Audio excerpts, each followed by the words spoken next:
Hello दोस्तों। आ, आज start करेंगे next chapter which is nomenclature of organic compound.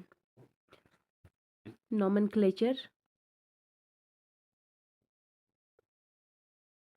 Of organic compound.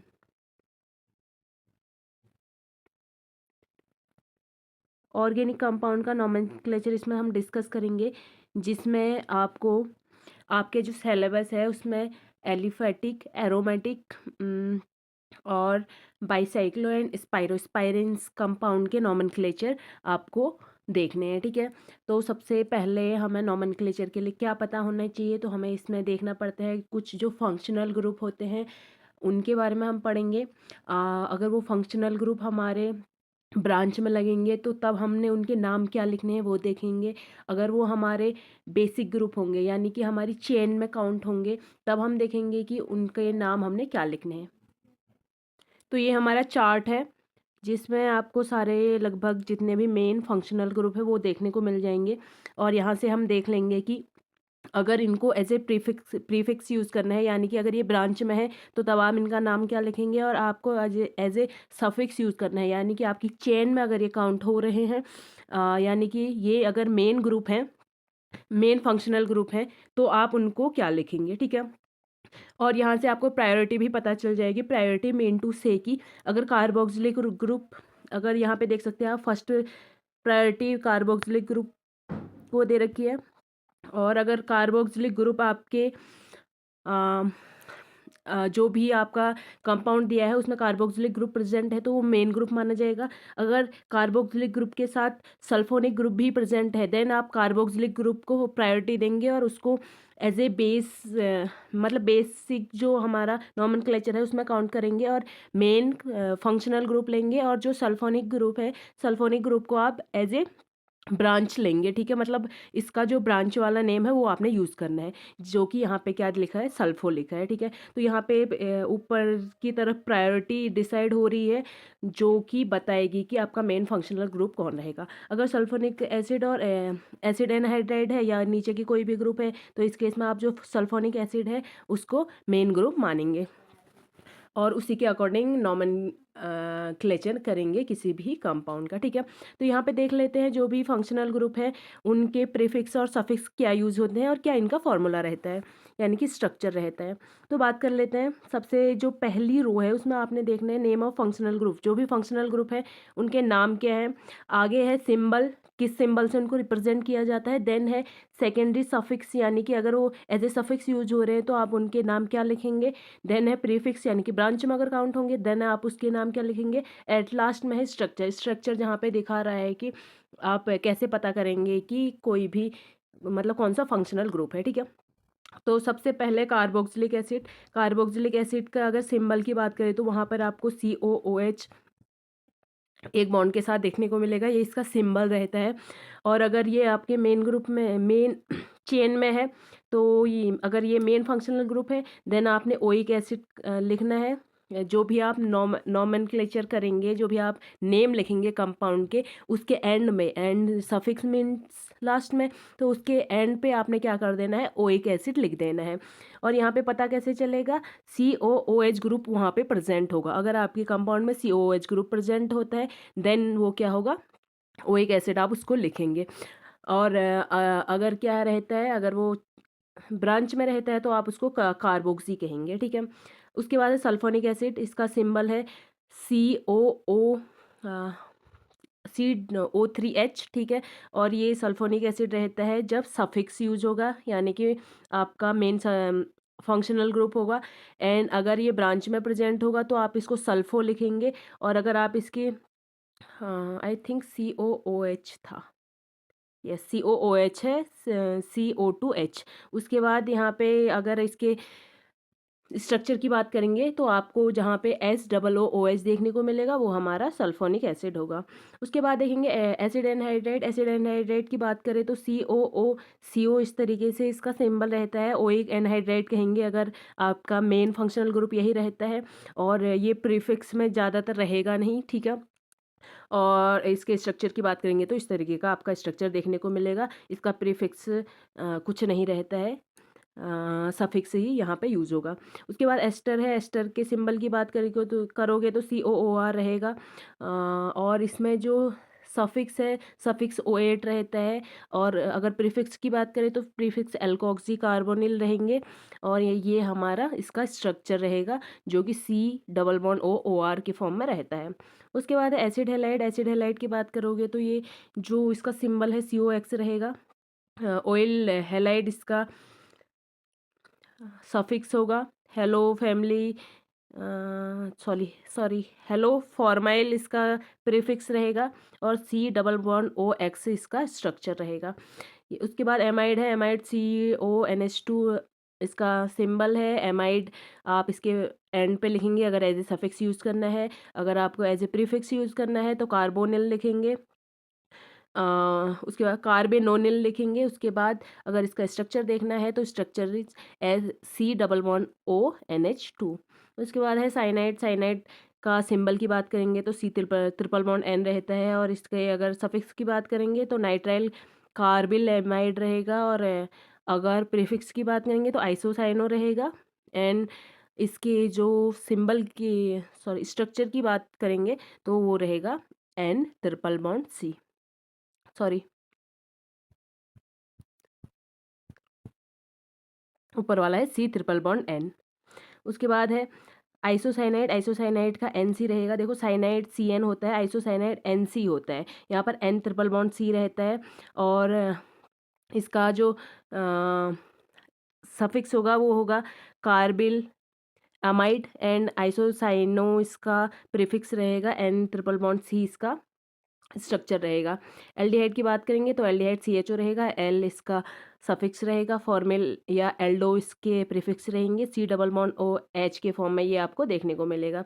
Ketone की बात करेंगे, कीटोन में जो है सफिक्स ओन रहेगा। और प्रीफिक्स की बात करेंगे तो प्रीफिक्स कीटो एंड ऑक्सो जो है इसके प्रीफिक्स यूज़ किए जाते हैं। कीटो भी कर सकते हो, ऑक्सो भी कर सकते हो। और C++O जो है ये इसका स्ट्रक्चर रहता है। उसके बाद एल्कोहल की बात करेंगे तो OH सिंबल होगा, ओल सफिक्स होगा, हाइड्रोक्सी यहाँ पर प्रीफिक्स रहता है और OH इसका स्ट्रक्चर रहता है।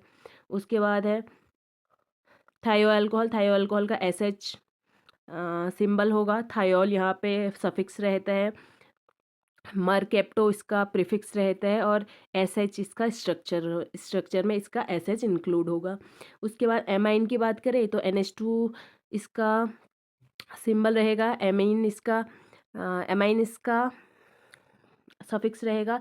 और अगर इसको प्रीफिक्स के फॉर्म में यूज़ करना है तो एमिनो इसका प्रीफिक्स रहेगा। NH2 इसका स्ट्रक्चर रहेगा। जहाँ भी NH2 देखने को मिलेगा, RNH2 इस तरीके से कुछ भी, तो वो एमाइंस होंगे। उसके बाद एल्कीन है, एल्कीन में डबल बॉन्ड आपको देखने को मिलेगा। इन यहाँ पे इन यहाँ पे सफिक्स रहता है। और उसके बाद एल्काइन की ये यहाँ पे normally prefix as a double bond होगा नहीं, कहीं पर होगा तो उसका भी पूरा नाम होगा, देन उसको प्रीफिक्स में यूज़ किया जाएगा। फिर उसके बाद एल्काइन है, एल्काइन में ट्रिपल बॉन्ड देखने को मिलेगा। आइन इसका प्रीफिक्स होगा, सफिक्स होगा, आइन इसका सफिक्स रहेगा।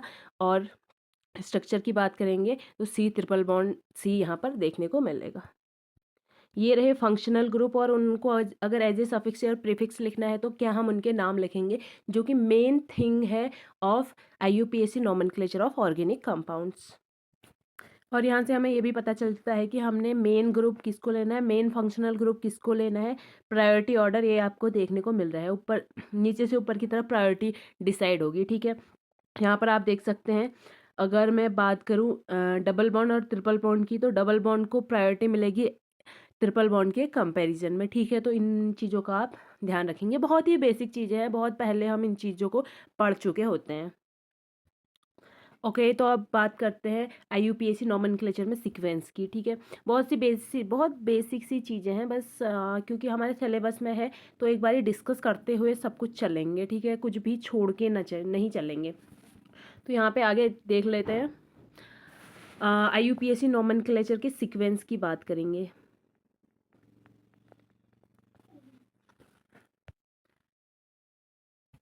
इट इज सीक्वेंस,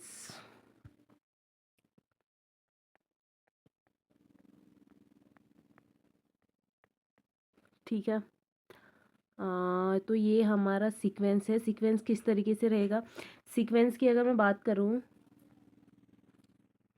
तो सीक्वेंस जो है इसमें आपने क्या क्या चीज़ें देखनी है, क्या क्या चीज़ें आपने नोट डाउन करनी है। सबसे पहले पेरेंट चेन, सबसे पहले आप चेक करेंगे कि पेरेंट चेन हमारी कौन सी बनने वाली है। पेरेंट चेन कौन सी होगी, पेरेंट चेन होती है हमारी, पेरेंट चेन की बात करें तो जो लॉन्गेस्ट और कंटिन्यूअस चेन होती है, लॉन्गेस्ट और कंटिन्यूअस चेन पेरेंट चेन होगी। अगर इस तरीके से चेन है तो ये पेरेंट चेन होगी। अगर यहाँ पे डिसकंटिन्यूटी देखने को मिल रही है, यानी कि यहाँ पर एक कोई ग्रुप है, फिर उसके बाद ऐसा है और इधर आगे को कितनी ही बड़ी चेन है, तो ये हमारी कंप्लीट पेरेंट चेन नहीं मानेगी जाएगी। यहाँ से यहाँ तक आप इसको पेरेंट चेन मानेंगे, या फिर जो भी मतलब जो भी लॉन्गेस्ट होगी उसको पेरेंट चेन आप कंसिडर करेंगे, ठीक है। मतलब कहने का मतलब है कि अगर यहाँ पे बीच कॉन्टिन्यूअस है तभी पेरेंट चेन मानी जाएगी। अगर बीच में कोई और ग्रुप आ जाता है, कार्बन और हाइड्रोजन वाला जो हमारा ग्रुप होता है, कार्बन के अलावा कोई और ग्रुप आ जाता है, तो उसके बाद आप इसको 1 2 3 4 5 6 7 8 ऐसे पेरेंट चेन नहीं मानेंगे, ठीक है। कहने का मतलब है कॉन्टिन्यूटी होनी चाहिए। तो पेरेंट चेन में दो चीज़ें आपको नोट करनी है। फर्स्ट लॉन्गेस्ट सबसे लंबा जो होगा उसको पेरेंट चेन मानेंगे, and then second is continuous, continuous होना चाहिए, बीच में कोई भी सब्स्टिट्यूएंट नहीं होना चाहिए, ठीक है।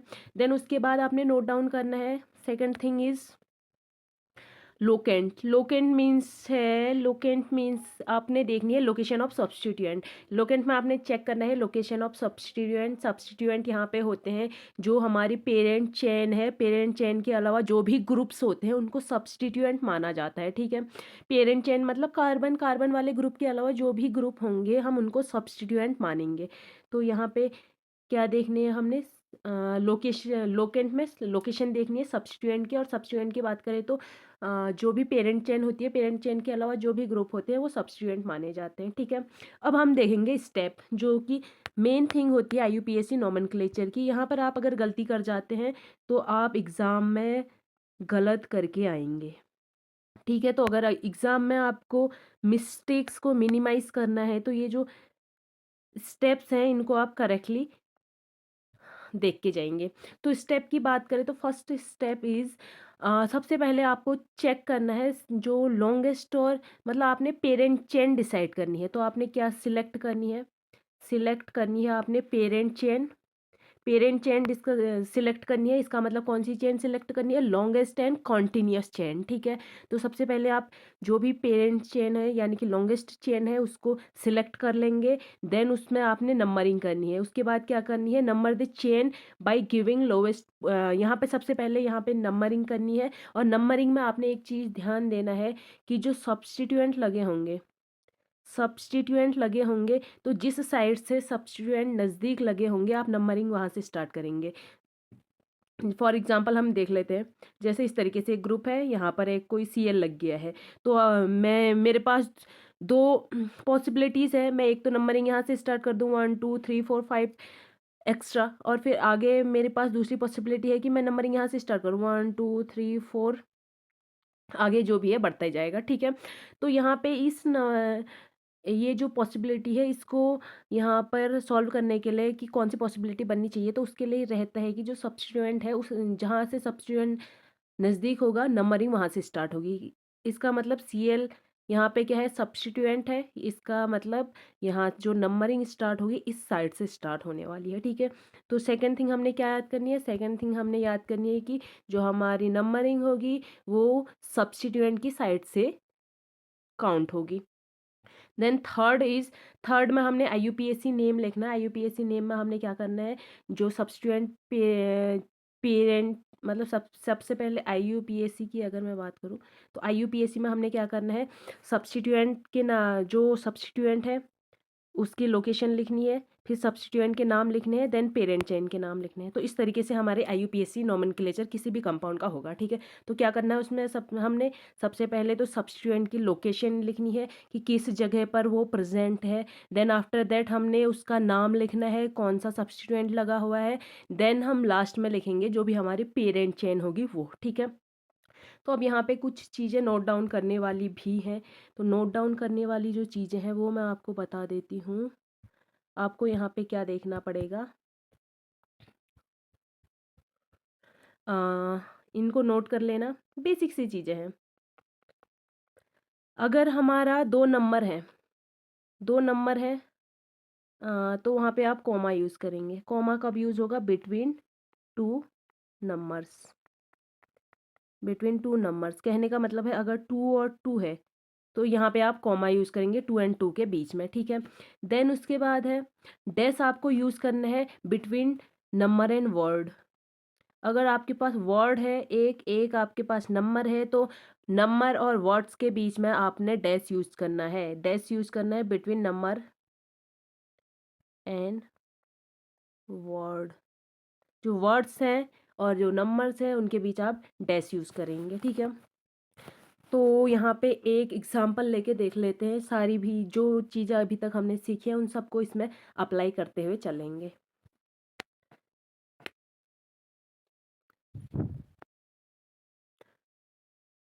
एक कंपाउंड है इस तरीके से,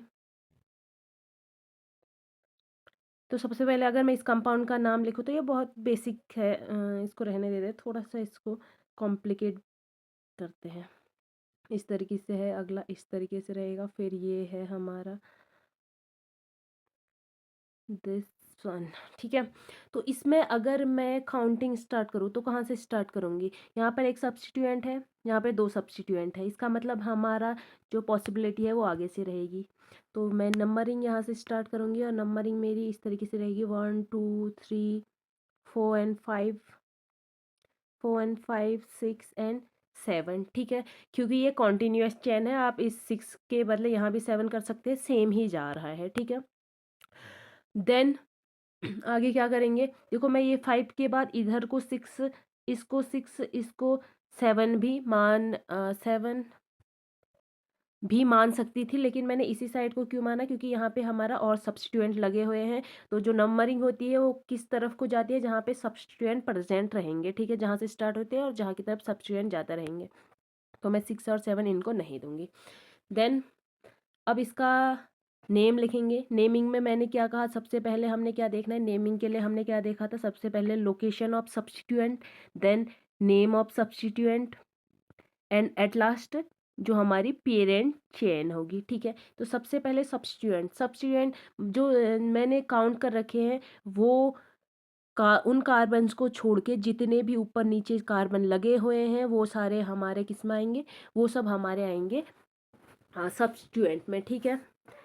किसको सब्स्टिट्यूएंट माना था, जो हमारी पेरेंट चेन होगी, पेरेंट चेन के अलावा जो भी ग्रुप लगे होंगे वो हमारे सब्स्टिट्यूएंट माने जाएंगे, यही चीज़ कही थी, ठीक है।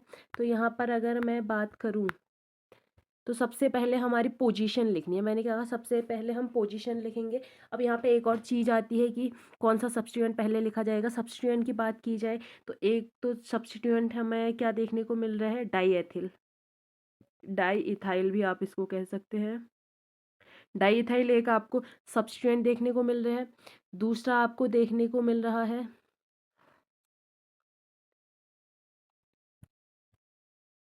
ये है डाई इथाइल, मेथ एथ, ये है डाईइथाइल एंड ये है डाईइथाइल, ठीक है। तो दो तो आपको डाईइथाइल देखने को मिल रहे हैं और ये हमारा मिथाइल ग्रुप है, this one this one this one and this one. तो यहाँ पे हमें 4 5 5 यहाँ पे हमें मिथाइल ग्रुप देखने को मिल रहे हैं, 5 हमें क्या देखने को मिल रहे हैं, मिथाइल ग्रुप देखने को मिल रहे हैं, ठीक है। तो इथाइल ग्रुप हमें डाईइथाइल ना लिख के मैं इसको इथाइल करूँगी, क्योंकि इथाइल ग्रुप मुझे कितने देखने को मिल रहे हैं, 2 इथाइल ग्रुप है यहाँ पे एंड 5 मिथाइल ग्रुप है। तो मैं इसका नाम कैसे लिखूंगी, तो नेमिंग में हम ध्यान रखेंगे, हम अल्फ़ाबेटिकली चलते हैं। इथाइल में ई आएगा और मिथाइल में एम आएगा, तो ई जो है पहले माना जाएगा और एम हमारा बाद में लेंगे हम, ठीक है। तो हमने कैसे नेमिंग करनी है, नेमिंग के लिए हमने लोकेशन देखनी है, सब्स्टिट्यूएंट कौन सा है वो देखना है, देन पेरेंट चेन देखनी है, ये चीज़ आप ध्यान रखेंगे, मोस्ट इम्पॉर्टेंट। तो यहाँ पे सबसे पहले मुझे क्या करना है, लोकेशन देखनी है। अब मैंने क्या कहा, हमारे पास सब्स्टिट्यूएंट 2 है, पहले सब्स्टिट्यूएंट के नाम है ना, तो 2 सब्स्टिट्यूएंट है, उनमें से किसका नेम पहले लिखेंगे, जो अल्फ़ाबेटिकली पहले आता होगा। तो इथाइल का ई पहले आता है तो इथाइल लिखेंगे, ठीक है। तो इथाइल कहाँ कहाँ पे है, 3rd एंड 5th, तो मैं क्या लिखूँगी, थर्ड एंड फिफ्थ पर इथाइल है। थर्ड एंड फिफ्थ पर कितने इथाइल है? 2 इथाइल है, एक थर्ड पे एक फिफ्थ पे। तो third and fifth di ethyl, ठीक है। देन उसके बाद आपका आएगा जो मिथाइल है, मिथाइल ग्रुप कितने हैं? 5 मिथाइल ग्रुप हैं। और कौन कौन सी पोजीशन पे है? 2 2 पे हैं, 2 4 पे हैं एंड एक 6 पे है। तो मैं लिखूँगी 2 2 4 4 एंड 6 पे कितने मिथाइल हैं टोटल? पेंटा मिथाइल, पेंटा मिथाइल 5 है, इसलिए मैंने पेंटा वर्ड यूज़ किया है। दिस इज पेंटा मिथाइल, ठीक है। अब लास्ट में हमने क्या चेक करना है? लास्ट में हमने देखनी है पेरेंट चेन विच इज 7 है। 7 में हमने क्या, 7 में हम क्या मानते हैं? हेप्ट, ठीक है। तो सारे सिंगल बॉन्ड ही हैं, कहीं पे डबल बॉन्ड प्रेजेंट नहीं है, तो इसको हम लिखेंगे हेप्टेन, हेप्ट। और सारे सिंगल बॉन्ड है यानी कि एन है, तो इसको लिखेंगे हेप्टेन। अब ये बहुत सिंपली आप इसको देख सकते हैं, नाम हमारा आ रहा है 3 5 डाईइथाइल 2 2 4 4 6 पेंटामिथाइल हेप्टेन, ठीक है। तो एक चीज़ हमने नोट करी थी, नोट डाउन जो करी थी, उसमें हमें पता है कि हमने नंबर एंड नंबर के बीच में कॉमा रखना है, नंबर एंड वर्ड्स के बीच में डैश रखना है। तो नंबर एंड वर्ड्स के बीच में आप डैश रखेंगे, नंबर नंबर नंबर के बीच में आप कॉमा रखेंगे, देन नंबर एंड वर्ड्स के बीच में डैश रखेंगे, और वर्ड एंड वर्ड के बीच में कुछ नहीं रखना है, ठीक है। तो ये तो बहुत सिंपल सी चीज़ है, शायद आपको पहले से भी आती होंगी। तो इसमें आगे आप देख लेंगे, एक क्वेश्चन मैं आपको खुद से करने के लिए दूंगी, इसको आप वीडियो को पॉज करके खुद ट्राई करेंगे, फिर उसका नाम मैं एट लास्ट बता दूंगी, ठीक है।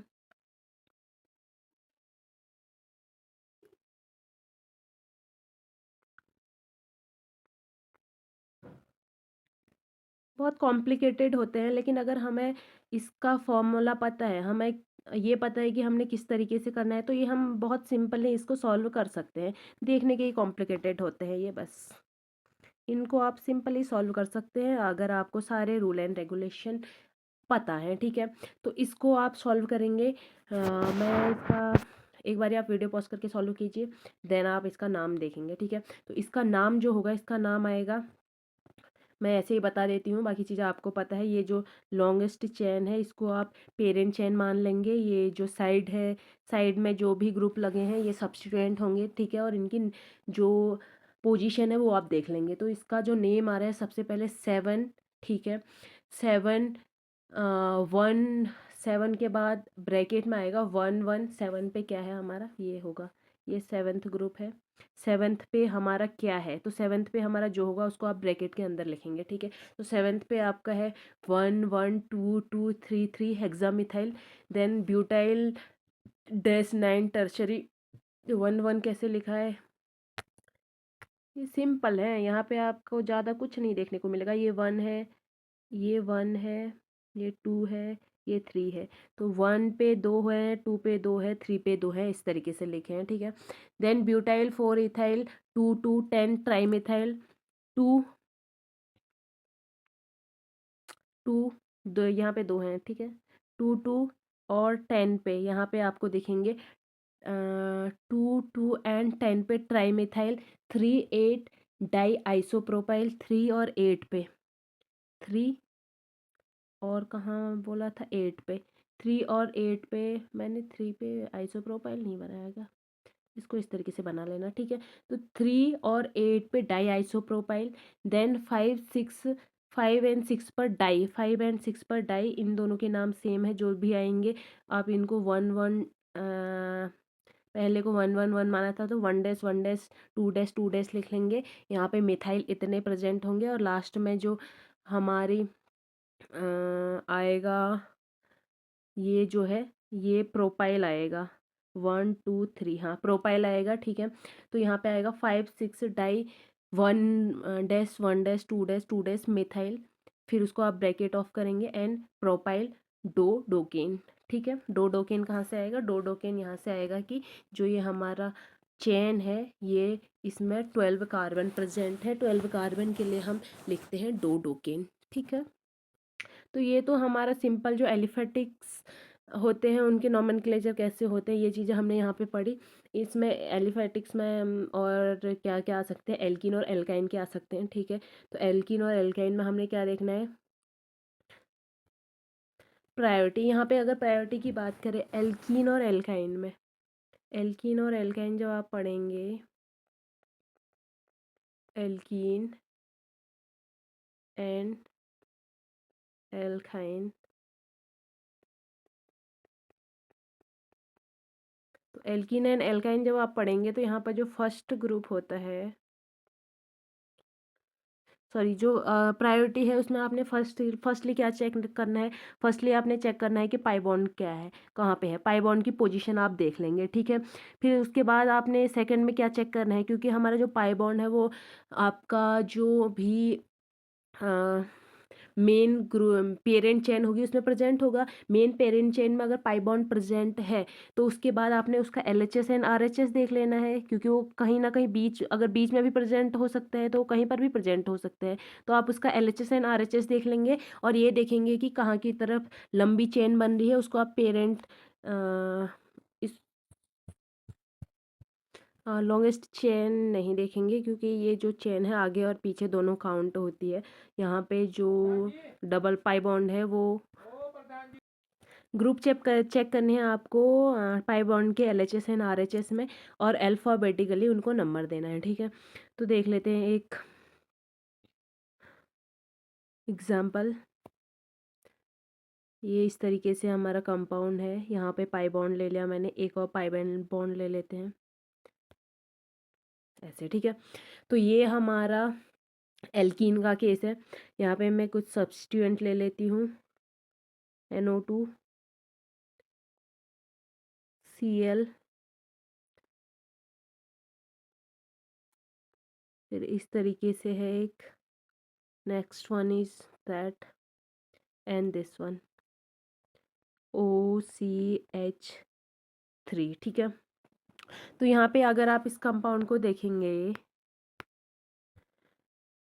तो यहाँ इसका नाम क्या होगा, तो यहाँ पर हमने क्या क्या चीज़ें देखनी है, सेम वही रहेगा हमारा सीक्वेंस चेक करने का, number, substituent, then parent chain, ठीक है। तो सबसे पहले कौन कौन से सब्स्टिट्यूएंट है, सब्स्टिट्यूएंट, फर्स्ट सब्स्टिट्यूएंट इज, यहाँ पे देखो नाइट्रो भी है, क्लोरो भी है, अगर मैं इसको नाम दूँ तो ये इथाइल ग्रुप रहेगा हमारा, और ये जो है आइसोप्रोपाइल ग्रुप है, ये हमारा मिथाइल ग्रुप है, एंड यहाँ पे आप देखेंगे तो जो OCH3 है उसको हम नाम देंगे मिथॉक्सी, ठीक है। तो अगर मैं बात करूँ तो ये नाइट्रो ग्रुप को नाइट्रो लिखेंगे तो ये N रहेगा। अगर मैं इसकी बात करूँ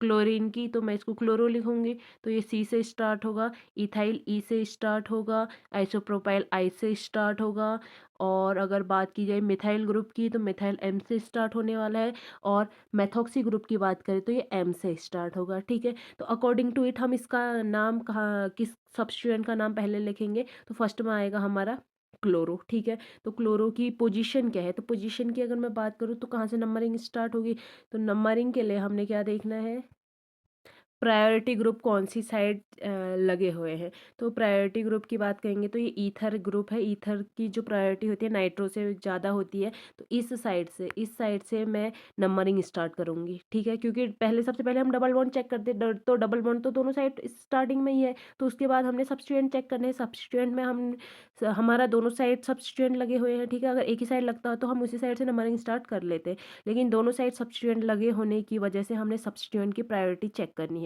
तो सब्स्टिट्यूएंट की प्रायोरिटी में जो ईथर ग्रुप है वो पहले आ जाएगा नाइट्रो ग्रुप से, ड्यू टू विच हम जो नंबरिंग है वो पीछे से स्टार्ट करने वाले हैं। तो नंबरिंग हमारी 1 2 3 4 5 6 7 एंड 8, इस तरीके से रहेगी, ठीक है। अब इसका नाम क्या होगा, नाम नेमिंग में देखें तो ऊपर का मैं इरेज कर लेती हूँ ताकि मैं यहाँ पे नेमिंग कर पाऊँ, ठीक है। तो नेमिंग के लिए सबसे पहले हमने नंबरिंग विद सब्स्टिट्यूएंट देखना है, तो यहाँ पर हमारा सबसे पहले C आएगा, तो मैं C की पोजीशन देखूंगी, C हमारा 6 नंबर में है, तो 6 क्लोरीन है, क्लोरीन अगर प्रीफिक्स होगा तो हम उसको हेलोजन प्रीफिक्स होते हैं तो हेलो कहते हैं, तो मैं इसको लिखूंगी क्लोरो, जो कि 6th पोजीशन पे है, ठीक है।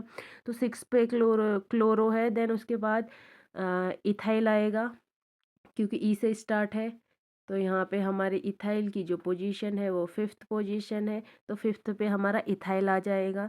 देन आफ्टर दैट सेकंड पे हमारा मेथॉक्सी आएगा।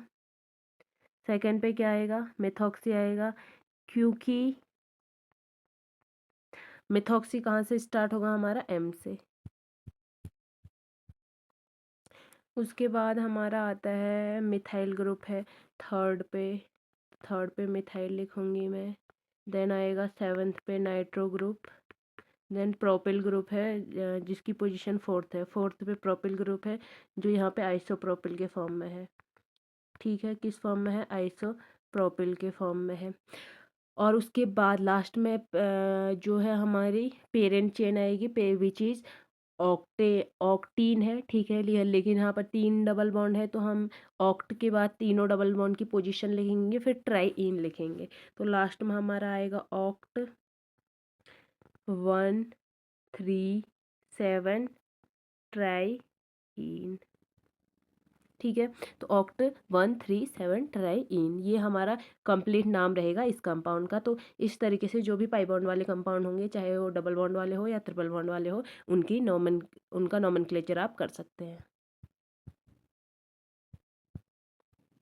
एक चीज़ यहाँ पे नोट करने वाली क्या रहेगी? नोट करने वाली एक चीज़ है कि अगर जो हमारे एल्किल ग्रुप है, एल्किल ग्रुप अगर हमारे ब्रांच में लगे होते हैं, मैं ऐसे ही बता देती हूँ। अगर हमारे पेरेंट चेन में होंगे यानी कि हम इनको काउंट करेंगे, पेरेंट चेन में होंगे तो हम उसको एल्केन लिखते हैं। क्या लिखते हैं? एल्केन, ठीक है। जैसे 2 कार्बन वाली चेन होगी तो ethane, propane, butane, hexane, heptane, octane, nonane ऐसे लिखते हैं, ठीक है। लेकिन अगर ये पेरेंट चेन में नहीं होगी, ब्रांच में होगी, ठीक है, अगर ये एज ए ब्रांच प्रेजेंट होंगी तो हम इसको एल्किल लिखते हैं। क्या लिखते हैं? एल्किल। जैसे अभी तक हम लिख रहे थे, जैसे मीथेन ग्रुप अगर हमारे ब्रांच में था तो उसको मिथाइल लिख रहे थे, मतलब मेथ इल, ठीक है। एल्क इल, एल्क एन, अगर वो पेरेंट चेन में होता तो मीथेन, और अगर वो किस में है हमारा ब्रांच में है तो मीथाइल। अगर पे इथेन है, अगर 2 कार्बन वाली चेन है, अगर वो पेरेंट चेन है तो ईथेन, और अगर वो ब्रांच में होंगी तो ईथाइल, ठीक है। ऐसे ही आप और चीज़ों की भी कर सकते हैं। अगर ये वो एल्केन यानी कि सिंगल बॉन्ड के बजाय डबल बॉन्ड या ट्रिपल बॉन्ड में हो तो उसको हम अगर देखो, एक तो हो सकता है कि वो हमारा सिंगल बॉन्ड में है, एल्केन, एल्कीन, एल्काइन के फॉर्म में हो सकता है, ठीक है। एल्काइन के फॉर्म में हो सकता है। तो अगर सिंगल बॉन्ड के फॉर्म में हो, इथेन का ले लेती हूँ, एथ है। अगर हमारा सिंगल बॉन्ड के फॉर्म में होगा तो हम उसको इथाइल लिखेंगे। अगर हमारा डबल बॉन्ड के फॉर्म में होगा तो हम उसको लिखेंगे इथेनिल। और अगर ट्रिपल बॉन्ड के प्रेजेंट पर होगा तो उसको आप लिखेंगे इथाइनिल, ठीक है। तो ये आपने देखने हैं, इल, एनिल एंड आइनिल, इस तरीके से आप इनके नाम लिखेंगे, ठीक है। ऐसे ही अगर प्रोप होगा तो प्रोपिल, प्रोपेनिल, प्रोपाइनिल। ब्यूटेन होगा तो ब्यूटेनिल, ब्यूटाइनिल, ब्यूटेनिल एंड ब्यूटाइनिल। पेंट होगा तो पेंटिल, पेंटेनिल, पेंटाइनिल। इस तरीके से आप इनके नाम लिखेंगे, ठीक है। तो यहाँ से आप किसी भी एलिफेटिक जो कंपाउंड है उसका आईयूपीएसी नॉमेनक्लेचर कर सकते हैं, आईयूपीएसी नेम उसका लिख सकते हैं, रिकॉग्नाइज कर सकते हैं। एक और चीज़ का ध्यान रखेंगे, अगर कहीं पे रिंग वाले कंपाउंड आ जाएंगे तो वहाँ पे आप साइक्लोवर्ड का यूज़ कर लेंगे, ठीक है। लेट्स कंसीडर अ कंपाउंड, ये एक कंपाउंड है, ठीक है। तो यहाँ पे अगर मैं इसका नॉमेनक्लेचर करूँ तो 1 2 3 4 5 6 मतलब हेग्स, हेग्स मतलब हेग्स, और क्योंकि एल्केन है सिंगल बॉन्ड ही प्रेजेंट है तो हेक्सेन, लेकिन यहाँ पर रिंग प्रेजेंट है तो इसका नाम होगा साइक्लोहेक्सेन। क्या होगा? साइक्लोहेक्सेन। ठीक है, तो बेटर समझ आया होगा। कहीं पर भी अगर रिंग होगी तो वहाँ पे आप साइक्लो वर्ड यूज़ करेंगे। अब बात कर लेते हैं आगे। ये सारे हो गए एलिफेटिक। एलिफेटिक में सब आएंगे, रिंग वाले पार्ट भी आएंगे और जो चेन है वो भी कंसिडर की जाती है। ठीक है, अब आएंगे एरोमेटिक में। एरोमेटिक हमें पता है एरोमेटिक कंपाउंड कौन से होते हैं और उनका नॉमेनक्लेचर कैसे होता है वो अब देखेंगे। एरोमेटिसिटी हम पहले ही पढ़ चुके हैं, तो एरोमेटिक कंपाउंड किसको कहते हैं वो हमने देख लिया है, तो ये चीज़ें यहाँ पे बतानी ज़रूरी नहीं है। अब बात कर लेते हैं नेम ऑफ, या हम कह लेंगे क्या पढ़ रहे हैं, IUPAC nomenclature of aromatic compounds.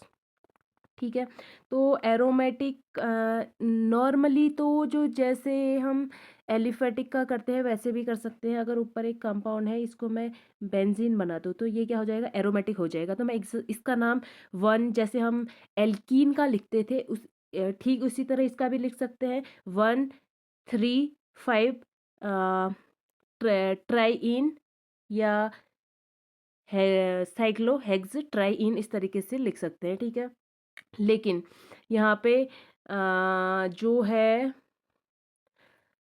कुछ IUPAC ने कुछ कंपाउंड्स के नाम एज इट इज़ दे दिए हैं जो कि कन्वीनियंस के बेसिस पे वही नाम पुकारे जाते हैं। ठीक है, तो ऐसे कई एरोमेटिक कंपाउंड हैं जिनके नाम IUPAC ने दे रखे हैं और वही उनके IUPAC नॉमेनक्लेचर में आते हैं। तो वो नाम हम देख लेंगे। सबसे पहले ये जो है इसको IUPAC ने नाम दे दिया है बेंजीन, तो इसका IUPAC नेम आप बेंजीन भी कंसीडर करेंगे। ठीक है, एक तो मैंने वही मेथड बता दिया जो हमने पहले सीख रखा था, लेकिन दूसरा IUPAC ने कुछ जो कंपाउंड है उनके नाम एज इट इज़ नाम दे दिए हैं, वही नाम आपको उनके IUPAC में उन नाम को आप ले सकते हैं। ठीक है, लिख सकते हैं। देन एक कंपाउंड है इस तरीके से, तो ये है टोलुइन। This is toluene. ठीक है, ये IUPAC के अकॉर्डिंग ही है, आप इनको IUPAC के अकॉर्डिंग ही कहेंगे। तो इसको IUPAC के अकॉर्डिंग कहते हैं फिनॉल। अदरवाइज कैसे लिखेंगे IUPAC के अकॉर्डिंग? दूसरा मेथड जो हम अभी तक पढ़ते आए हैं उनमें ये CH3OH इनको आप एज ए सब्स्टिट्यूएंट ले लेंगे, और जैसे एल्कोहल होगा तो इस एल्कोहल को आप एज ए सब्स्टिट्यूएंट ले लेंगे। क्या कहेंगे? हाँ, यहाँ पे जो OH ग्रुप है अगर ब्रांच में होता है तो हाइड्रोक्सी कहेंगे। हाइड्रोक्सी 1,3,5 ट्राइइन हेक्स 1,3,5 हेक्स ट्राइइन, इस तरीके से इसका नाम आएगा। ठीक है, सॉरी साइक्लोहेक्सीन, साइक्लोहेक्स 1,3,5 ट्राइइन, इस तरीके से इसका नाम आएगा। तो सबके नाम आप इसी तरीके से लिख सकते हैं। देन इस तरीके से अगर कंपाउंड होगा तो ये है एनिलीन, इसका नाम IUPAC ने एनिलीन दिया है। उसके बाद अगर मैं आगे बात करूँ, अगर इस तरीके से कंपाउंड होता है, नीचे सब में बेसिक जो रिंग है वो बेंजीन रिंग ही है, तो इसका नाम IUPAC ने एनिसॉल दिया है। ठीक है, फिर देन अगर मैं यहाँ पे जो एनिसॉल है, सॉरी ये तो टोलुइन बना दिया मैंने, इधर OCH3 होगा, OCH3। टोलुइन में सिर्फ CH3 होता है और एनिसॉल में OCH3 होता है। ठीक है, अब जो टोलुइन है, टोलुइन की अगर 2H को CH3 से रिप्लेस किया जाए, 2H को CH3 से रिप्लेस किया जाए तो इसका नाम जो है क्यूमीन हो जाता है। देन हम इसका नाम क्या लिखेंगे? इसका नाम हम लिखेंगे क्यूमीन। ठीक है, अब अगला ले लेते हैं। अगला अगर इस तरीके से कोई कंपाउंड है, COOH लिखा है, तो इसका नाम है benzoic acid. This is benzoic acid. क्या है ये? Benzoic acid. ठीक है,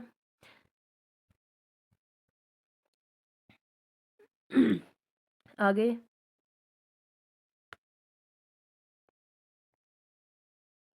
ये अगर कंपाउंड है तो इसका नाम बेंजल्डिहाइड होगा। This is B CHO। ठीक है, CHO ओ ओ क्यों नहीं लिखा जा रहा है? ओ को क्या प्रॉब्लम है? This is CHO, CHO। तो ये है benzaldehyde, benzaldehyde, benzaldehyde. Then this is chlorobenzene, chloro chlorobenzene. Now आगे बढ़े। NO2, nitrobenzene, nitrobenzene. उसके बाद है SO3H,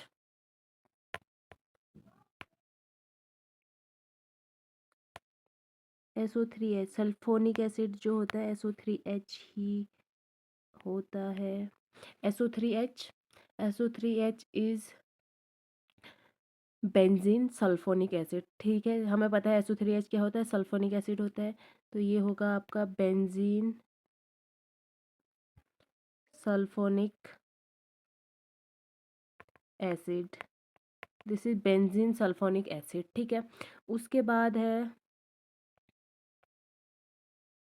CH double bond CH2, this is styrene, काफ़ी देखा होगा आपने। उसके बाद अगला कंपाउंड है CH3, ऑर्थो पोजीशन पर एक और CH3, ये है ऑर्थोजाइलिन। ठीक है, अब यही सेम कंपाउंड अगर जो CH3 है उसके ऑर्थो पर ना होकर कहाँ हो, मेटा पे हो, तो इसका नाम हो जाएगा मेटाजाइलिन। ठीक है, अगर यही सेम चीज़ कहाँ पे हो, यही सेम चीज़ अगर आपके पैरा पे हो तो कंपाउंड हो जाएगा आपका पैराजाइलिन। ठीक हो गया। उसके बाद है अगर ये जो कंपाउंड है यहाँ पे सिर्फ CH2 है, CH2 मीन्स ये कहीं आगे एज ए ब्रांच लगेगा, तो इसको आप कहेंगे बेंजाइल, बेंजाइल। ठीक है, हमें पता है हम इल लगा देते हैं जब कोई जो कंपाउंड होते हैं ऑर्गेनिक कंपाउंड वो एज ए ब्रांच यूज़ होते हैं, तो हम वहाँ पे इल लगा देते हैं। यहाँ पर इसी वजह से इसको क्या लगा देंगे, इल लगा देंगे, बेंजीन में इल लगा देंगे। ठीक है, तो ये बेंजाइल हो जाएगा। देन अगर यहाँ पे जो CH2 है, CH2 ना होकर जो CH है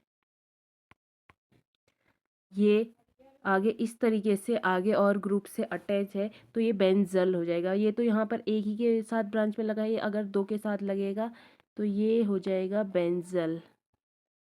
फिर उसके बाद नेक्स्ट बात करूँ कार्बन इस तरीके से, तो ये है बेंजो, यहाँ पर एक भी हाइड्रोजन नहीं होगा, तो इसको आप बेंजो कहेंगे। ठीक है, ठीक है।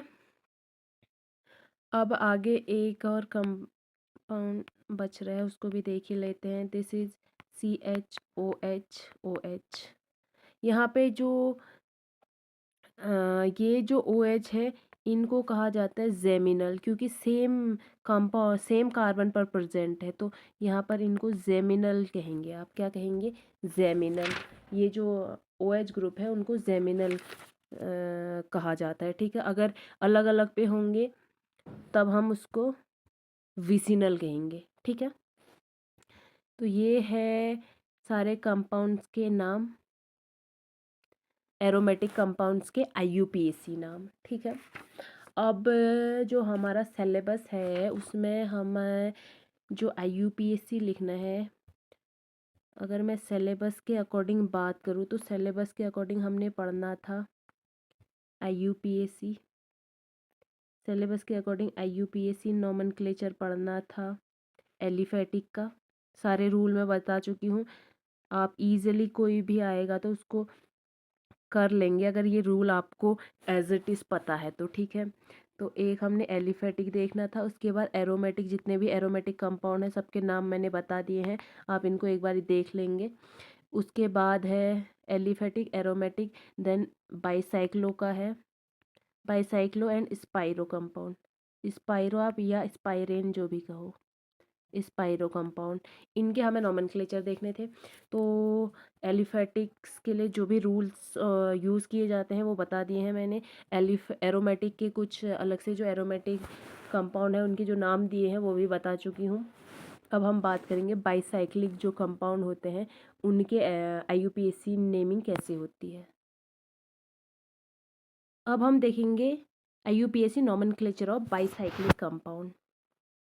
ठीक है, next is IUPAC nomenclature of bicyclo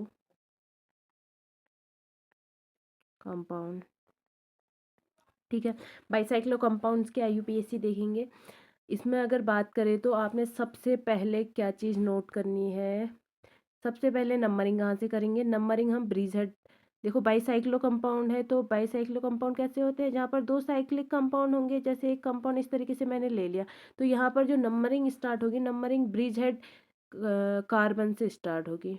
किससे होगी, ब्रिज हेड कार्बन से। ब्रिज हेड कार्बन मतलब जो दोनों रिंग्स के लिए कॉमन कार्बन होगा वहाँ से नंबरिंग स्टार्ट होगी। तो नंबरिंग कहाँ से स्टार्ट होगी, जो दोनों रिंग के लिए कॉमन कार्बन होगा, या तो यहाँ से स्टार्ट करेंगे आप या यहाँ से स्टार्ट करेंगे। ठीक है, उसके बाद सेकेंड थिंग आपने याद रखनी है कि जो नंबरिंग होगी, नंबरिंग टेक्स प्लेस, नंबरिंग कहाँ से कहाँ की तरफ होगी। तो नंबरिंग सबसे पहले होगी आपकी जो लार्ज रिंग है उसमें, लार्ज रिंग में नंबरिंग पहले होगी, देन स्मॉल रिंग में होगी। ठीक है, फिर उसके बाद ये दो चीज़ें आपने नोट करनी है।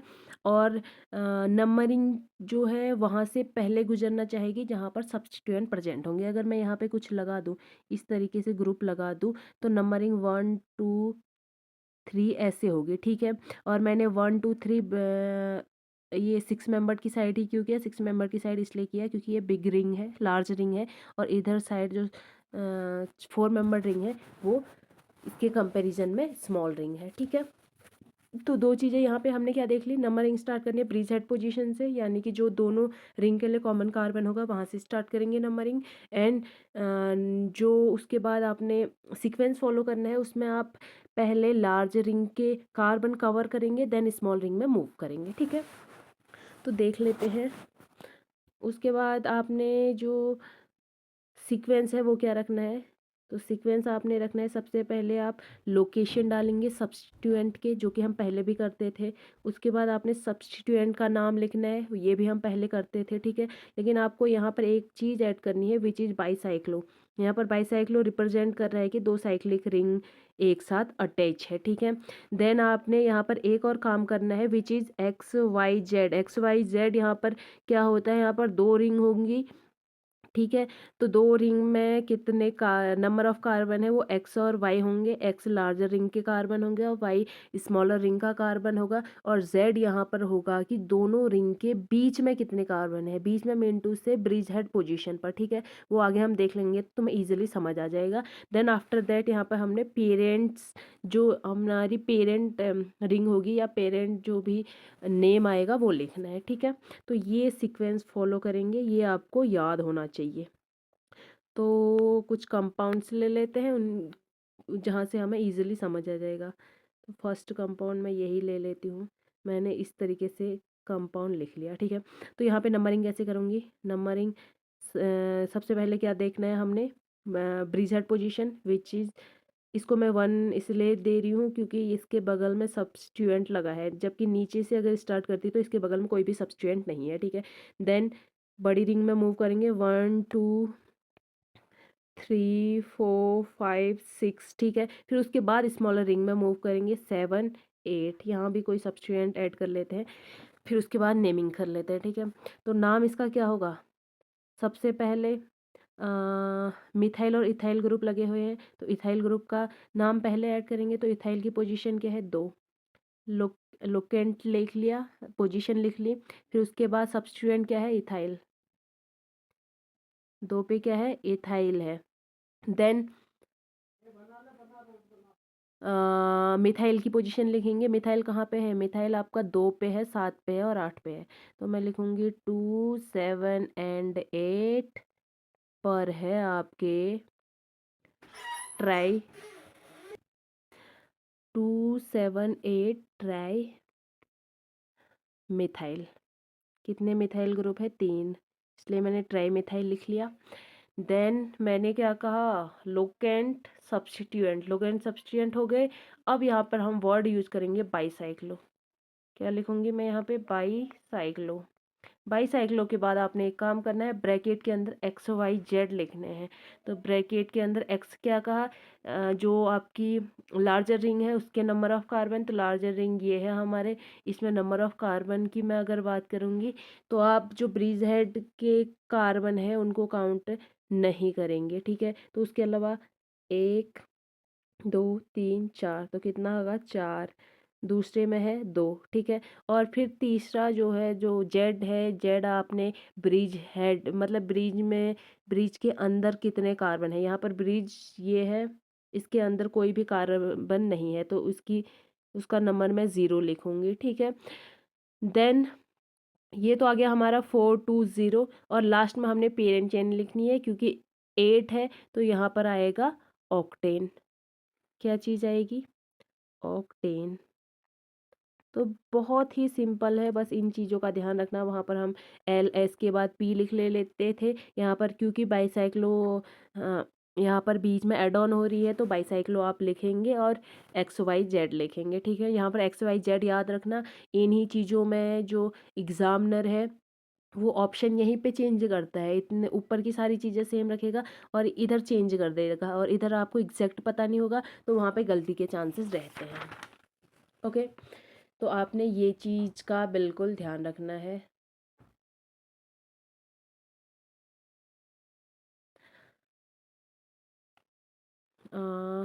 आगे बात कर लेते हैं, एक ब्रीज हेड कार्बन वाला कंपाउंड भी ले लेते हैं।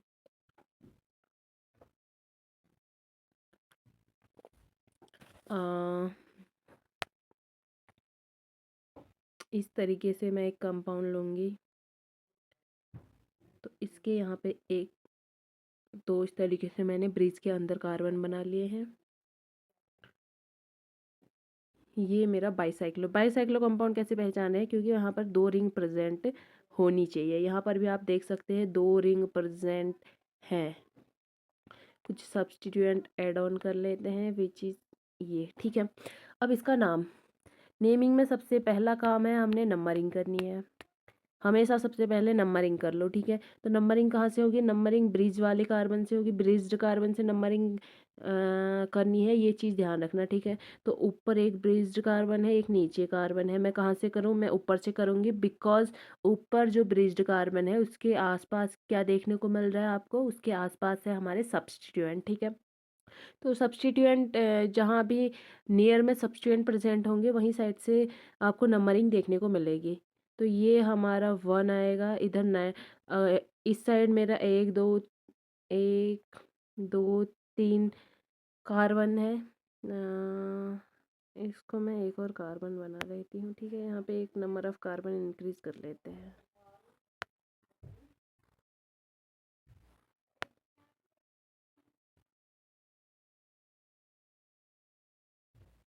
ठीक है, तो अब अगर नंबरिंग की बात करें तो ये 1 2 3 4 एंड 5 आएगा, क्योंकि यहाँ पर 3 ही है, यहाँ पर 4 है, तो मैंने इसको लॉन्गेस्ट मान के यहाँ से नंबरिंग कर ली, ठीक है। फिर उसके बाद 6 7 8 पहले लार्जर में जाएगा, देन स्मॉलर में आएगा, उसके बाद ब्रिज के बीच में जो अटके हैं उनको बाद में लिखेंगे, लास्ट में लिखेंगे, ठीक है। 9 फिर ऊपर से ही घूमते हुए आ रहा है तो यहाँ से 10 कर लेंगे और इसको हम नंबर देंगे 11, ठीक है। तो अब अगर मैं नेमिंग की बात करूँ तो नाम क्या होगा? सबसे पहले जितने भी सब्स्टिट्यूएंट हैं उसमें क्या आ रहा है? देखो, ब्रोमो, नाइट्रो, क्लोरो और मेथॉक्सी। तो ब्रोमो में बी स्टार्टिंग में ही आएगा, तो 9 इसकी पोजीशन क्या है? 9th पोजीशन है, 9th ब्रोमो, क्योंकि सबसे पहले लोकेंट एंड सब्स्टिट्यूएंट लिखना है। तो लोकेशन क्या है? 9th पोजीशन पे है, क्या है? ब्रोमो, ठीक है। देन आफ्टर दैट कौन आएगा? क्लोरो। कहाँ पे है? 3rd पोजीशन पे। 3rd पोजीशन का आप क्लोरो लिखेंगे। फिर उसके बाद क्या है? उसके बाद 8th पोजीशन मेथॉक्सी, तो 8th पोजीशन का आप मिथॉक्सी लिखेंगे। देन है सेकेंड नंबर पे नाइट्रो। सेकेंड नंबर पे है नाइट्रो। फिर उसके बाद आपने क्या लिखना है, उसके बाद हमने लिखना है बाईसाइक्लो, क्योंकि 2 साइक्लिक वाला कंपाउंड है, बाईसाइक्लो लिखना है। और ब्रैकेट में अब इस बारी हमारा क्या आएगा, लार्जर रिंग में कितने हैं 4, स्मॉलर रिंग में 1 2 3। और ब्रिज हेड मतलब दोनों ब्रिज के बीच में 1 2, तो दोनों ब्रिज के बीच में 2 है। तो मेरा नंबर आने वाला है 432। और क्योंकि नंबर ऑफ कार्बन 11 है, तो यहाँ पे डेकेन आता है, फिर अनडेकेन आता है, फिर डोडेकेन आता है, तो अनडेकेन आएगा। ठीक है, अनडेकेन। तो ये हमारा IUPAC नेम रहेगा इस कंपाउंड के लिए, विच इज़ बाईसाइक्लो कंपाउंड। ठीक है, एक दो एग्जांपल और ले लेते हैं। अगर थोड़ा बहुत डाउट हो रहा होगा तो वो भी क्लियर हो जाएगा। ये मेरा एक साइक्लिक हो गया, इसको मैंने अगर बाईसाइक्लो बनाना है तो मैं ये कर लेती हूँ। यहाँ पर 2 साइकिल होगी, इसका मतलब ये बाईसाइक्लो कंपाउंड हो गया। यहाँ पे एक कंपाउंड लगा दिया, 2 सब्स्टिट्यूएंट यहाँ पे लगा दिए मैंने, और एक मैं यहाँ पे लगा देती हूँ इस पोजीशन पर। ठीक है। तो सबसे पहला काम है हमारा नंबरिंग करना हमेशा। तो नंबरिंग कहाँ से होगी, ब्रिज्ड कंपाउंड से। और कहाँ, कौन से ब्रिज्ड कंपाउंड से, जिसके आसपास सब्स्टिट्यूएंट है। ठीक है, 1। अब दोनों साइड नंबर ऑफ कार्बन क्या है, सेम है। तो दोनों side number of carbon same है। तो मैं कहाँ से रखूँगी, जो नंबरिंग है वो कहाँ से लेते हुए गुजरेंगे। तो यहाँ पर जो सब्स्टिट्यूएंट है, क्लोरो है 1 है, ब्रोमो है 1 है। ठीक है, लेकिन इसके इधर अगर मैं मूव करती हूँ तो यहाँ पर क्लोरीन भी है, ब्रोमीन भी है, तो मैं सेकंड पोजीशन इसको ही दूंगी। ठीक है, फिर देन थर्ड। देखो, यहाँ पर अगर तीनों साइड जाओ तो आप 1 2 1 2 1 2, सेम सेम ही कंपाउंड है। तो सेम सेम कंपाउंड है तो मतलब same same number of carbon है। तो सेम नंबर ऑफ कार्बन है तो हम नेक्स्ट क्या मूव करते हैं, सब्स्टिट्यूएंट। अगर हम अगर जो नंबर ऑफ कार्बन है वो सेम नहीं होते, एक जगह नंबर ऑफ कार्बन ज़्यादा होते हैं दूसरे के कंपैरिजन में, तो जहाँ पे ज़्यादा है वहाँ की तरफ से नंबरिंग करते हैं। लेकिन यहाँ पर सेम है, इसलिए हम नंबरिंग वहाँ की तरफ कर रहे हैं जहाँ पे सब्स्टिट्यूएंट जो है वो डोमिनेंट है। ठीक है, तो मैंने 2 और 3 इसको दे दिया। देन मैं इसको 4 दूंगी। ठीक है, फिर उसके बाद हम अगर अल्फ़ाबेटिकली चले तो ब्रोमो जाता रहेगा, 4 के बाद 5 6, इसके बाद 7 एंड 8। ओके, तो इसका अगर नेमिंग लिखोगे तो इसका सबसे पहले हमने लिखना है 2 पे। हाँ, सबसे पहले हम क्या लिखेंगे, लोकेंट एंड सब्स्टिट्यूएंट। सब्स्टिट्यूएंट क्या आएगा पहले, ब्रोमो। तो 2 और कहाँ पे है, 2 और 6 में है, तो 2 के बाद 6 भी आएगा। 2 और 6 में हमारा है ब्रोमो, कितने हैं, 2 है, तो मैं 2 ब्रोमो के लिए यूज़ करूँगी डाई, 2 ब्रोमो, डाई ब्रोमो। ठीक है, देन आफ्टर दैट 7 और 1। 7 और 1 पे क्या है, 7 और 1 पे नहीं, 7 और 2 पे, 7 और 2 पे, या इसको 2 और 7 लिखो। 2 और 7 पे है हमारा डाइक्लोरो, डाइक्लोरो। देन सब्स्टिट्यूएंट ख़त्म। तो अब अगला काम क्या है, अगला काम है हमारा बाईसाइक्लो लिखना, बाईसाइक्लो। फिर ब्रैकेट, ब्रैकेट के अंदर हमने पोजीशन लिखनी है। तो इस बार तो हर जगह 2 2 कार्बन है, तो 2 2 2 लिख दो सीधा। उसके बाद हमारा पेरेंट चेन आती है विच इज़ ऑक्टेन। ठीक है, तो ये बहुत ही सिंपल है, बस एक बार ये रूल देखना है, उसके बाद कितने ही क्वेश्चन आए आप कर लोगे। IUPAC of spiro compound, spiro या स्पाइरेन भी आप इनको कह सकते हैं। कंप्लीट इरेजर की ज़रूरत है, स्पाइरो।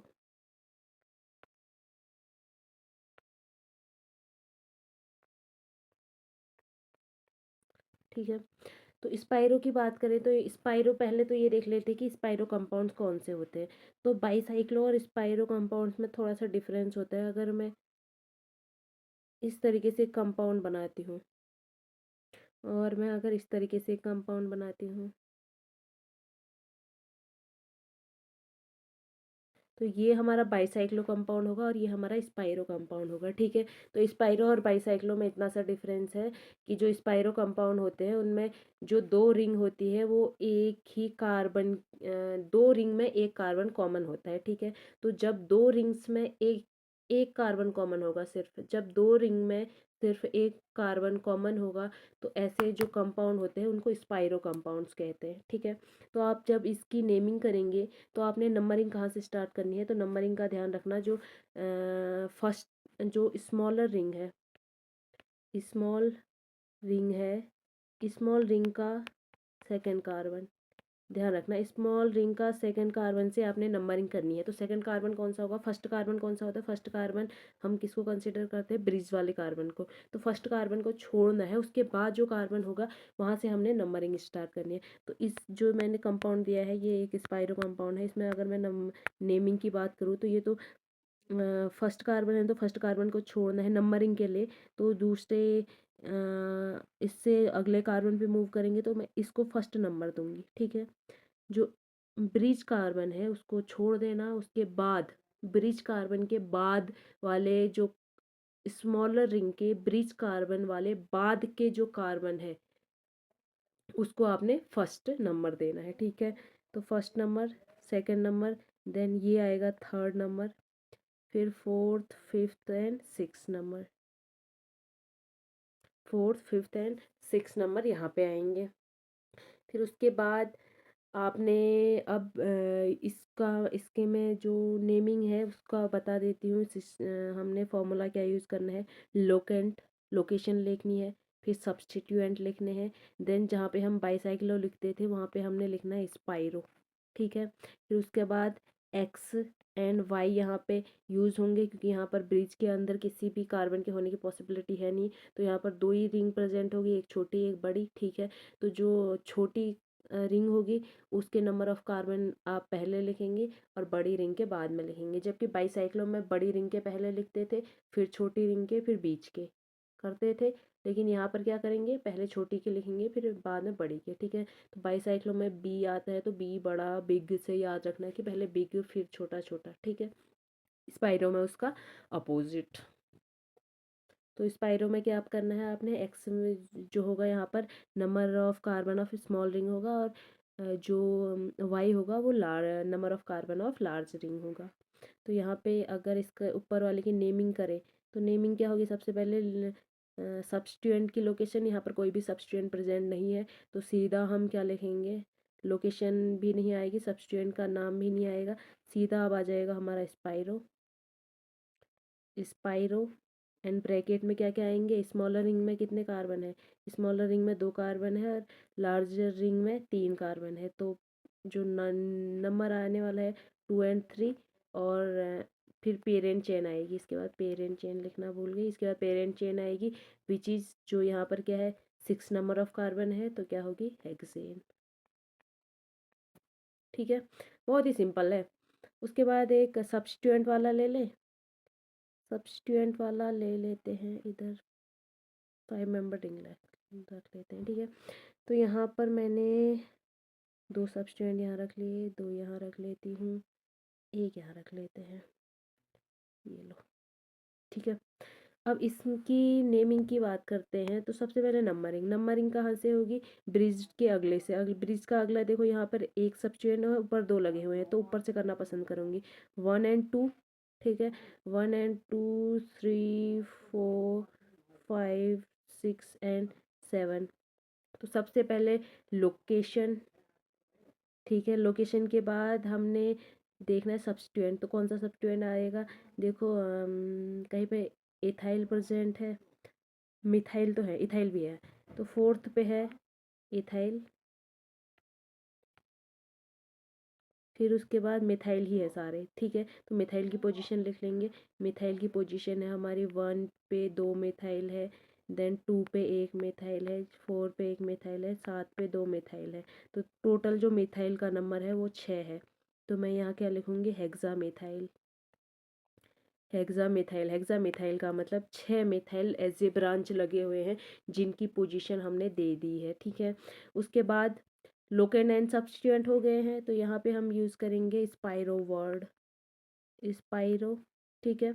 स्पाइरो के बाद एक्स एंड वाई की पोजीशन, एक्स एंड वाई का नंबर, तो एक्स स्मॉल रिंग है जहाँ जिसमें 2 कार्बन है, और वाई लार्जर रिंग है जिसमें 4 कार्बन है, और लास्ट में पेरेंट रिंग जो कि इस बार 7 है, हाँ 7 है, 7 है, तो क्या आएगा हेप्टेन, हेप्टेन, ठीक है।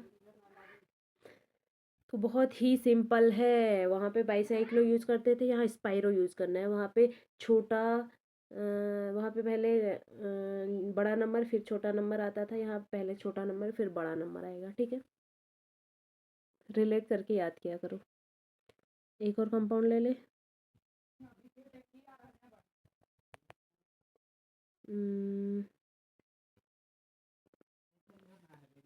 स्पाइरो ही होना चाहिए। स्पाइरो किसको कहते हैं, जहाँ पर सिर्फ, स्पाइरो उसको कहेंगे जहाँ पर सिर्फ एक कार्बन कॉमन होगा 2 रिंग में।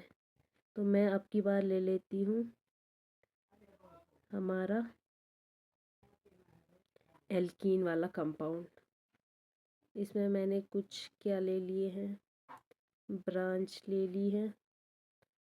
यहाँ पर मिथाइल ले लेते हैं, यहाँ पे ब्रोमीन ले लेते हैं, यहाँ मैंने क्लोरीन ले लिया, इधर मैंने ले लिया है NO2, ठीक है। तो अब इसकी नंबरिंग स्टार्ट करो। तो नंबरिंग कहाँ से होगी, नंबरिंग स्मॉल रिंग से स्टार्ट होगी। बाईसाइक्लो में लार्जर रिंग से होती थी, यहाँ स्मॉल रिंग से होगी, इस चीज़ का भी ध्यान रखेंगे। बाईसाइक्लो से लगभग लगभग सब यहाँ पे अपोजिट ही चल रहा है। तो अगर लार्जर रिंग से होगी तो ब्रो इधर 2 सब्स्टिट्यूएंट है ऊपर साइड, सॉरी स्मॉलर रिंग से होगी, 2 ऊपर साइड 2 सब्स्टिट्यूएंट है, नीचे एक ही है, तो ऊपर से करना पसंद करेंगे। 1 2 3 4, ऊपर से नंबरिंग होगी 5 6। ऊपर से क्यों हुई, क्योंकि वहाँ पर डबल बॉन्ड प्रेजेंट है जिसकी प्रायोरिटी ज़्यादा होती है, ठीक है। फिर 7 एंड 8, ठीक है, 7 एंड 8 हो गया। अब यहाँ पे अगर मैं नेमिंग की बात करूँ तो सबसे पहले ब्रोमो की पोजीशन देख लो, 1 पे ब्रोमो है, 1 पे आ जाएगा ब्रोमो। देन ब्रोमो के बाद कौन आएगा, क्लोरो, क्लोरो की पोजीशन 2, 2 पे क्लोरो। उसके बाद आएगा मेथॉक्सी, एथॉक्सी, एथॉक्सी है, तो कौन सी पोजीशन पे है, 7th पोजीशन पे इथॉक्सी है, 7th पोजीशन पे इथॉक्सी है। देन उसके बाद इथॉक्सी के बाद आपका मेथॉक्सी ग्रुप है, कहाँ पे है, 8th पोजीशन पे, 8th पोजीशन पे है हमारा मेथॉक्सी। फिर उसके बाद नाइट्रो है, नाइट्रो की पोजीशन हमारी थर्ड, थर्ड पे हमारा नाइट्रो है। सारे सब्स्टिट्यूएंट ख़त्म हो गए, ब्रोमीन लिख दिया, मेथॉक्सी, मिथाइल, मेथॉक्सी कहाँ था, हाँ ये है मेथॉक्सी, एथॉक्सी, मिथाइल नहीं लिखा क्या, मिथाइल नहीं लिखा है, मेथॉक्सी के बाद मिथाइल भी होगा, मेथॉक्सी जहाँ पे है उसके बाद मिथाइल होगा, मेथॉक्सी के बाद फर्स्ट पे हमारा मिथाइल है, फर्स्ट पे मिथाइल है, फर्स्ट पे मिथाइल, फिर थर्ड पे नाइट्रो। देन अब सारे सब्स्टिट्यूएंट ख़त्म, तो उसके बाद क्या आता है, स्पाइरो, स्पाइरो के बाद एक ब्रैकेट आता है, ब्रैकेट में 2 नंबर आते हैं, which is the number of smaller, which is the number of carbon included in smaller and larger ring respectively. और लास्ट में आएगा ऑक्ट, अगर एल्केन होता तो ऑक्टेन लिख देते, लेकिन यहाँ पे 5th पोजीशन पे डबल बॉन्ड प्रेजेंट है, तो मैं इसको लिखूँगी ऑक्ट 5 इन, ठीक है। तो ये है इसका, इस कंपाउंड का IUPAC नेम, जो कि एक स्पाइरो कंपाउंड है, ठीक है। तो ये हमारा कंपाउंड्स के नेम हो गए, और कुछ कंपाउंड्स और ब्रांच वाले हैं, जो ब्रांच वाले कंपाउंड्स उनका भी बता देती हूँ, उनको क्या कहोगे आप, देखो वो तो बता ही दिए थे हमने, नॉर्मल एल्केन एल्कीन एल्काइन का। वहाँ पे आप एथिल, एथेनिल और एथेनाइल लिख लेंगे।